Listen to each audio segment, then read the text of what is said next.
દક્ષિણ ગુજરાતમાં ડાંગર પકવતા ખેડૂતો મુશ્કેલીમાં મુકાયા છે। ટેકાના ભાવ કરતાં ઓછા ભાવે ડાંગર વેપારીઓ માંગી રહ્યા છે। સરકારે નક્કી કરેલા ટેકાના ભાવથી પણ ઓછા ભાવે વેપારી આપે છે। તો આ મામલે ખેડૂત આગેવાન જયેશ દેલાડે મુખ્યમંત્રીને પત્ર લખી રજૂઆત કરી છે। ક્વિન્ટલ ડાંગર દીઠ 500 રૂપિયાનો ટેકો ચૂકવવા માટે માંગ કરી છે। ખેડૂતોના હિતમાં સરકાર સહકારી મંડળીઓને 500 રૂપિયા ટેકો ચૂકવે તેવી માંગ કરી જયેશ દેલાડે ખેડૂતોના હિતમાં સીએમને રજૂઆત કરી છે।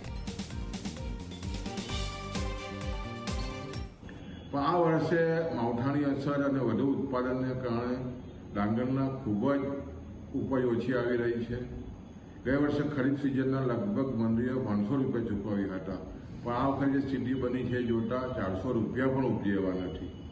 આવી સ્થિતિમાં સમગ્ર દક્ષિણ ગુજરાતમાં 25 લાખ ગુણનો પાક છે અને લગભગ તમે ગણતરી કરો તો 75 થી 80 કરોડ રૂપિયાનું નુકસાન ખેડૂતોને થઈ રહ્યું છે। એના અનુસંધાનમાં માનનીય મુખ્યમંત્રીને અમે ભલામણ કરી છે કે ખેડૂતો મુશ્કેલીમાં છે, ટેકા કરતાં પણ ઓછા ભાવ ઉપજી રહ્યા છે, ત્યારે સ્વાભાવિક છે ખેડૂતોને મદદ કરવી જોઈએ।